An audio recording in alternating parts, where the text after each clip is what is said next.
땅에 백두산 바람이 세차게 일고 있습니다. 그 성스러운 땅을 밟아보지 않고서는, 그 고귀한 녹슬 알지 못하고서는 위대한 김일성 민족의 후손이라 할 수 없고, 우리의 리상도 실현할 수 없기에 북방의 사나운 문보라를 길들이시며 우리 원수님 해초가신 백두의 혁명 전구, 혁명의 명맥이 높디고 무궁무진한 애국의 어론이 끌어솟는 백두산 대학으로 끝없이 다름쳐가는 우리 인민입니다.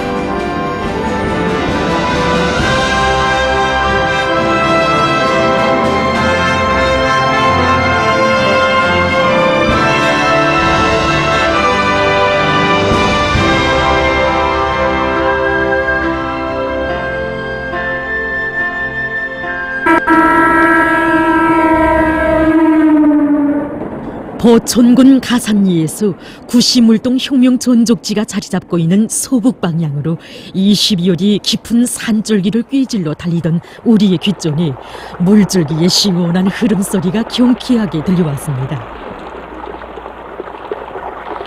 압록강이었습니다.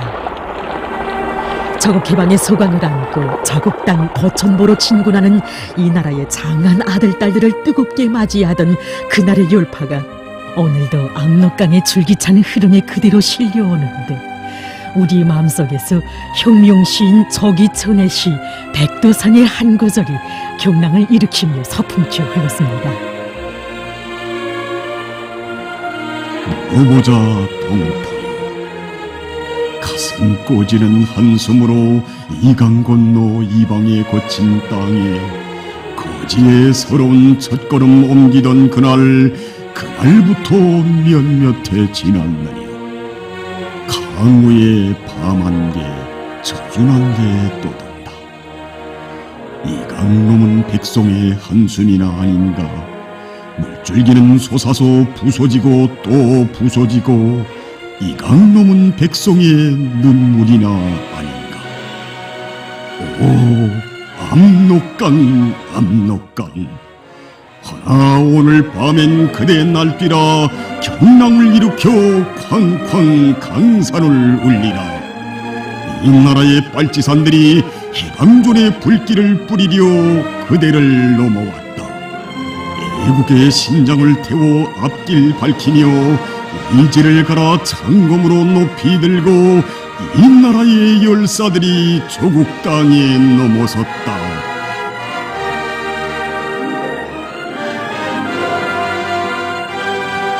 물동이라고 할 때는 그 뗏목을 내리기 위해서 물을 잡아든 그 시설을 말합니다. 이것을 구시물동이라고 왜 부르는가? 함경도 사람들이 서구유를 그 사투리로 구시라고 불렀습니다. 동무들은 서구유통을 봤습니까? 봤습니다. 그래서 이 지대가 서구시처럼 깊고 또 움푹하고 길게 생겼다고 해서 이 지대에 그 구시라는 말을 많이 썼습니다. 그래서 보면 저 산을 구시산, 또 저 아래 중국 쪽 걸작에서 흘러나오는 강을 구시강, 또 이 압록강과 그 구시강이 합쳐진 곳에 그 물동이 있었습니다. 그 물동도 구시물동. 이렇게 구시라는 말을 많이 쓰게 됐습니다. 그래서 유격대가 이곳을 왜 도강지점으로 정했는가? 보면 우선 첫째로 물동으로 강을 쉽게 건널 수 있었고, 또 이 아래쪽으로 한 오리가량 내려가면 산이경찰관 주재소가 있었고, 또 우로 한 10오리 정도 올라가면 그 농산경찰관 주재소가 있었습니다. 그래서 이곳은 그 적들의 감시가 그 상대적으로 덜 미치는 곳이었습니다. 그리고 압록강을 건넌 다음에도 여기 권장덕의 수림 속에 그 재빨리 자치를 감출 수 있는 이런 유리한 지점이었습니다. 지금은 그 동물도 보시다시피 눈이 다 덮이다 나니까 물 깊이도 모르고 강폭도 보이지 않지 않습니까? 이제 여름철에 보면 이 강폭도 한 50m 정도 되고 물 깊이도 한 1.5 내지 2m씩 깊은 곳이었습니다.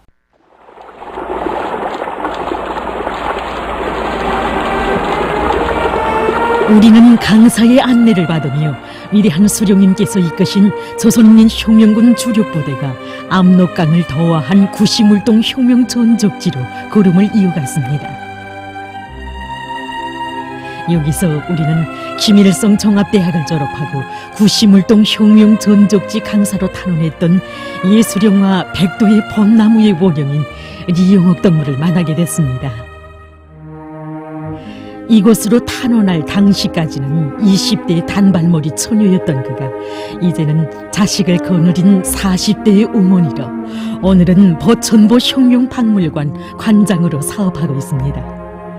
항일의 여전사들처럼 백두의 풀물 오른 군복을 단정히 받쳐 입고 백두의 넋을 지키고 빛내어가는 영원한 용남산의 딸로 살고 싶어하는 그의 마음은 어제나 오늘이나 변함이 없었습니다.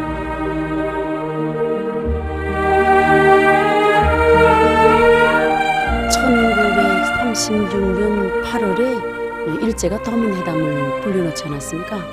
그 꼴자의 하나가 바로 조선인민혁명군의 국내 진출을 막기 위한 국경경비를 강화하는 것이었습니다. 그래서 그 일환으로 일제는 국경경비 어린애지 심리마다 하나씩 경찰관 주재소들을 배치했습니다. 여기만 해도 여기서 어린애가 있는 산이 경찰관 주재소가 있었고 또 20리 더 내려가서는 가림의 주재소를 또 하나 뒀습니다. 우로는 10월이 더 올라가서 농산의 주재소를 뒀습니다. 일제는 이 압록강 상에는 프로펠러가 설치된 두 척의 배까지 대기시켰고 또 신우주 쪽에는 비행기까지 대기시켰습니다. 바로 이러한 때 위대한 수령님께서 조선인민혁명군 주력부대를 이끄시고 저쪽에 중국 쪽에 멀지 않은 구시골 오구에 이르셨습니다. 그때 대호 편성을 보면 7년대가 기본으로 됐고 8년대와 경의중대에서 선출된 대원들로 한 150여 명가량 대호가 편성됐습니다. 수령님께서 이것이 이루어졌을 때 뜻밖의 정황에 부딪힙니다. 이제 원래 계획하신 것은 여기서 한 300m가량 내려가 있는 곳에 있던 물동으로 부대가 강을 도할 것을 작전하셨는데 며칠 전에 저쪽에서 비가 많이 내렸습니다. 어떻게 됐겠습니까? 물이 불어났어! 예, 그래서 강을 건널 수가 없었겠지요. 수령님께서 그때 당시 여기에 정찰조의 보고가 들어왔습니다. 떼 한 폭이 매여 있다는 거. 그 떼목으로 말하면 그 해산에 집을 둔 유벌공들이 떼를 몰고 내려가다가 날이 어두워지니까 하룻밤 자고 가자고 여기다가 매어놨던 그런 떼였습니다. 그 위대한 수령님께서 바로 그 떼목을 돌려다가 다리를 놓고 부대가 강을 건널 것을 결심하셨습니다. 그 위대한 스님께서 이렇게 불의의 정황 속에서 용활한 유격전법으로 도광지점을 다시 정해 주셨습니다. 그래서 부대에서는 떼목다리저가 모아졌습니다. 김운신 동지가 책임자로 됐습니다. 김운신 동지 집이 당시 여기서 멀지 않은 장백현 23도구 우로골 부근에 위치하고 있었습니다. 어떻겠습니까? 여기 지형을 잘 알겠죠? 예, 그리고 떼를 타본 경험이 있었습니다. 그래서 이 김은신 동지를 책임자라는 떼목다리저가 오두물도 이용해서 길이가 50m이고 너비가 7m나 되는 상당히 큰 떼목을 돌렸습니다. 한쪽은 중국 쪽 강기술계 빗구로 맨체를 그냥 두고 다른 한쪽 뒷머리를 그 압록강 흐름을 따라 살짝 돌려서 이 조선 쪽 강기술계 빗구로 맸습니다. 그러니까 훌륭한 떼목다리가 완성된 셈이죠. 위대한 스님께서 바로 이 떼목다리로 대우를 이끄시고 압록강을 건너셨습니다.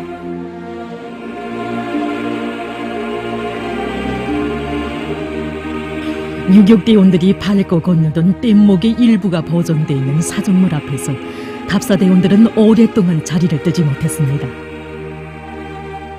원수 경멸에 의지 않고 압록강을 더워하던 선율들의 힘찬 발구름 소리가 쿵쿵 울려오는 듯 싶은 사연 깊은 뗏목.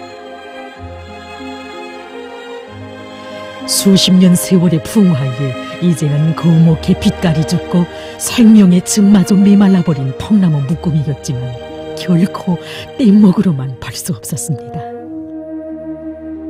수령님을 모시고 꿈결에도 안기고 싶던 조국 땅을 밟게 된 감격과 기쁨에 주먹같이 흘리던 투사들의 큰 눈물 자욱들이 아직도 뜨거운 채취를 안고 이 뗏목을 불같이 달구어주는 것만 같아서 우리의 눈뿌리 더 뜨거워졌습니다.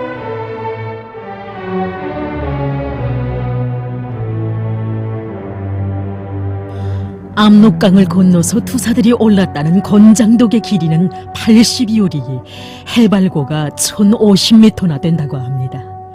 우리는 답사자들과 함께 권장덕을 올랐습니다. 경사도 가파로웠습니다. 게다가 맵잔 추위에 눈까지 쌓여 자기 몸을 다잡기가 쉽지 않았습니다. 그러나 누구도 힘들다고 주저앉지 않았습니다. 투사들의 채취가 거름거름 숨비어 있는 권장덕을 오를수록 온 나라 인민의 심장 속에 백두의 구람없는 혁명정신을 심어주기 위해 우리 원수님 폭풍치는 눈보라를 맞바다에 치시며 백두 전구애로 역사적인 행군을 단행하시던 그날의 말발굽 소리가 우리의 가슴을 쿵쿵 울려주는 듯 싶었습니다.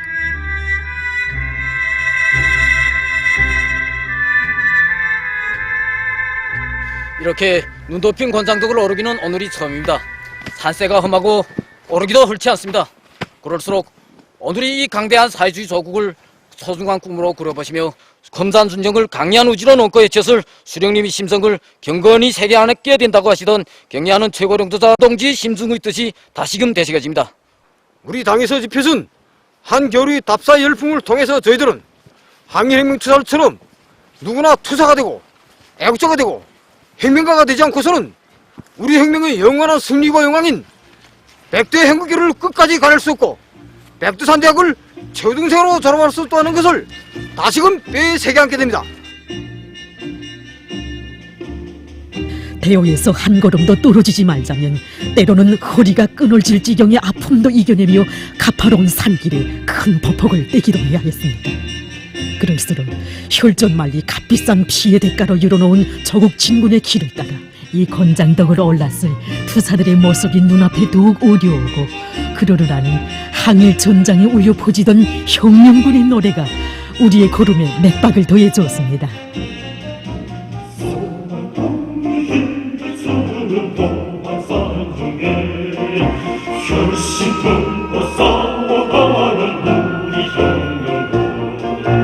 소신만 거 모두보다 다르게 여기며 피와 땀을 흘린 자가 그 얼마냐 지금새는 원하지 1937년 3월에 소강회가 열리지 않았습니까? 이 회의에서 대부대에 의한 국내 진공작전 방침을 제시하신 위대한 수령님께서는 먼저 최은동지가 책임진 사사부대를 국내로 진출시키셨습니다. 그래서 최은동지 부대는 안도, 화령을 거쳐서 두만강을 건너 무산 쪽으로 조국 땅에 진출했습니다. 저 대흥단 쪽에서 붉은바위 전투를 진행하고 중토장도 들이쳤습니다. 그리고는 백업은 거선으로 진출했는데 이제 이호기에서 그만 적들이 완전 포위에 들게 됐습니다. 그때 적들은 최은동지 부대를 소멸하겠다고 함경북도와 함경남도 이 두 개 경찰국 산하 11개 경찰서 또 지금 저 길주 라남 경찰서까지 이쪽으로 모두 몰려들었습니다. 국경일대 수비대까지. 바로 이러한 때 위대한 수령님께서는 그 1937년 5월에 지양계 독부동 부근에서 군정간부회의를 소집하셨습니다. 위대한 수령님께서는 군정간부회의에서 국내 진공작전 날짜를 예정일보다 앞당겨야 한다고 하시면서 국내의 어느 한 지점을 타격해서 두 가지 목적, 말하자면 국내 진공작전 목적과 위기에 처한 체험부대를 구출하는 이 두 가지 목적을 단번에 다 달성할 수 있는 지점을 선택해서 쳐야 한다. 그게 어디겠는가? 포위에 든 체험부대가 있는 백여봉 개선에서 제일 가까운 보천보를 쳐야 한다고, 문제 해결의 열쇠는 보천보를 치는 데 있다고 명백히 밝혀주셨습니다.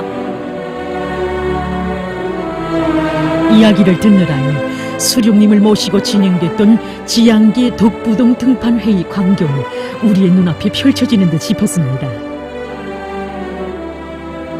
보천보 전투라는 하나의 불화살로 적들의 포위망에 들었던 동지들도 구원하고 조선 혁명의 일대 악량을 위한 전략적 목표 실현의 활로를 열어놓으신 위대한 수령님.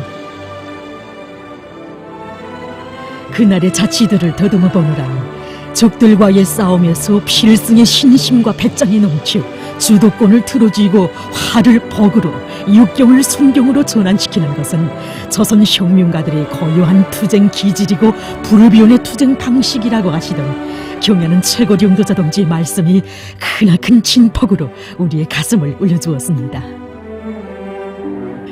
우리는 당에서 시련과 난관이 겹사일수록 백두의 혁명전통 무장 사업을 혁명의 승리와 직결된 문제로 위에서 그토록 중시하는가를 다시금 가슴 깊이 절감하며 수령님께서 전투 명령을 내리신 것으로 걸음을 옮겼습니다. 그날 우리 수령님께서 부대를 거느리시고 이곳에 이르셨을 때는 날이 훤히 밝을 무렵이었습니다. 마른 싹종이 나무를 밑에 깔고 그 위에 그리고 전용병 백항림 동지가 배낭 속에 놓고 다니던 머퍼와 너루 가죽을 펴서 우리 수령님께서 앉으실 자리를 마련해 드렸습니다. 우리 수령님께서는 소박한 자리에 앉으셔서 작전 지도를 펼치시고 작전 구상을 무르익히시면서 이렇게 사업을 시작하셨습니다. 부대가 이곳에 이르자 수령님께서는 그 마동위 김항실 동지들을 정찰저로도 파견하셨습니다. 그들로부터 적종에 다른 변동이 없다는 보고를 받으시고 오후에 지휘관 회를 소집하시고 바로 이 자리에서 버천버전투 명령을 내리셨습니다. 그때 수령님께서는 전투 소료를 2개의 습격조 또 그리고 2개의 차단조 하나의 정치공작조로 편성하셨습니다.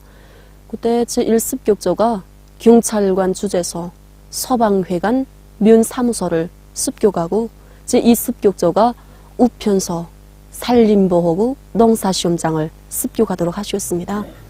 정치공작조가 있지 않습니까?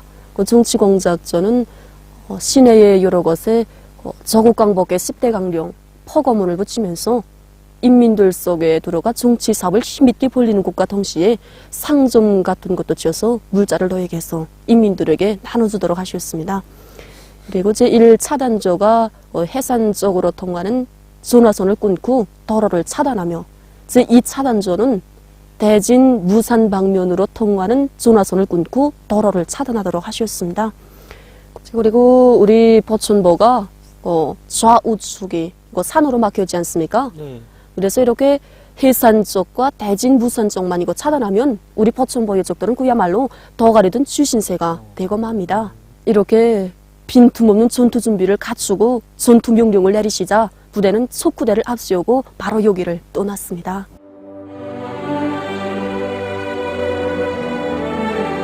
위대한 수령님께서 버천보 전투 승리를 위해 사전에 치밀한 작전을 구상하시고 있을 수 있는 모든 정황까지 다 타산한 대담하고 과학적인 전술 방안까지 세우신 데 대한 구체적인 이야기를 들으면서 깨닫는 바가 컸습니다. 우리 혁명에서 새로운 상승일로의 격변기가 도래할 때마다 경야는 원수님께서 천만 인민을 백두의 혁명 전구로 부르신 심중의 뜻이 크나큰 무게로 우리의 가슴에 실려왔습니다.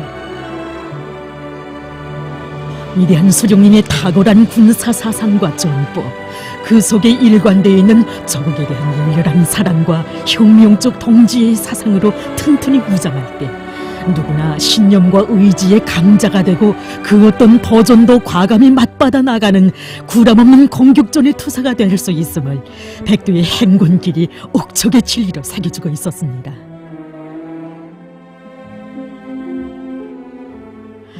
건장덕에 올라섰을 때 우리의 머리 위로 꽃잎같이 하얀 눈송이들이 날아내렸습니다.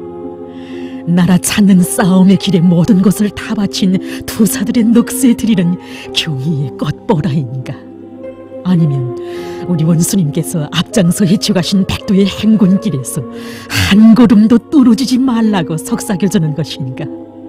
고산지대의 눈발은 차가웠어도 우리의 몸에 와닿는 한 성이 한 성이의 눈꽃들은 불덩이처럼 뜨겁게만 느껴졌습니다.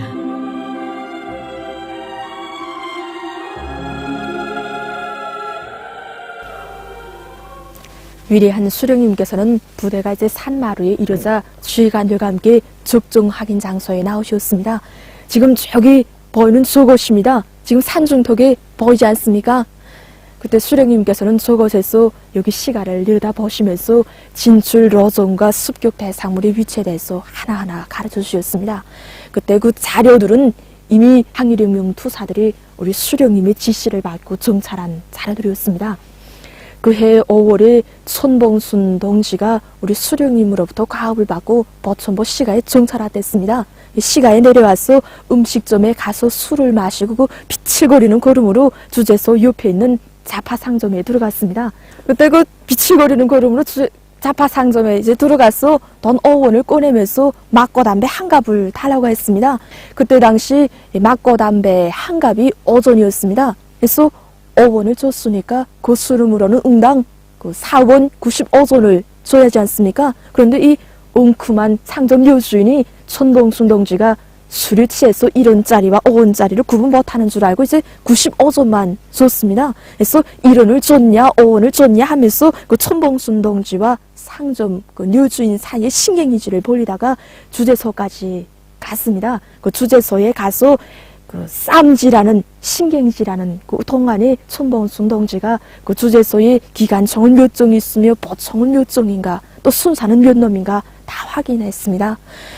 이렇게 우리 수령님께서는 이제 모든 전투에 앞서서 적정과 지형을 다시 확인하고 재확인하시고 그런 빈틈없는 확고한 기초 위에서 전투를 진행하셨습니다. 강사동지 조 앞산을 왜 권장덕이라고 부르게 됐습니까? 이 조선봉건 왕조식이 이웃 나라들 사이에 국경을 확정하기 위해서 파견된 관리가 이제 가마와 말을 타고 이게 버천 땅까지 왔을 때는 이미 또 백두산까지 가는 길이 험하고 또 길도 나 있지 않지 나이를 핑계대고 힘들기도 하지 또 배고프기도 하지 하니까 일단 모르겠다고 이렇게 떨어집니다. 그러다 나니까 그 자기 임무를 성실하게 수행하지 않아서 이제 우리 백성들이 나라와 교류의 운명도 아랑곳하지 않은 관리들은 멍둥이로 쳐서 없어야 한다 하면서 이 덕에서 권장으로 매를 남겼습니다. 그러다 나니까 그런 일이 있은 후부터 이 산을 권장덕이라고 부르게 됐습니다. 한자로는 멍둥이곤 집행이장 독독자를 씁니다. 그리고 이 독이 권장처럼 길게 생겼다고 해서 권장독이라고 부른다는 이야기도 전해지고 있습니다. 오랜 세월 불의와 사악을 들부시는 권장이 되어주기를 기원하는 마음에서 해와 달을 이어오며 불리워줬다는 그 이름도 사연 많은 권장도. 허나 언제 한 번 일제와 착취계급의 전횡과 횡포를 두들겨 패는 권장이 돼본 적이 있었습니까? 우리 수령님께서 백두산에서 키우신 무족의 힘찬 대오를 거느리시고 보천보로 공격의 화살표를 그으신 역사의 그날부터 권장덕의 의미가 새로워졌으니 침략자의 머리 위에 존엄한 철출을 내리는 혁명의 권장이 되어 일제의 간담을 서늘케 한 권장덕은 우리에게 이렇게 외치는 듯 싶었습니다. 남에게 짓밟히기를 원치 않으려거든 굴욕의 몽해를 쓰지 않으려거든 제 힘을 키우라. 제 힘으로 원수의 머리 위에 불벼락을 안기라. 부르치는 바람소리도 혁명의 경종이 되어 우리의 가슴을 울려주는 듯 싶은 권장덕을 내린 우리는 육사적인 전투가 벌어진 것으로 기행길을 이어갔습니다.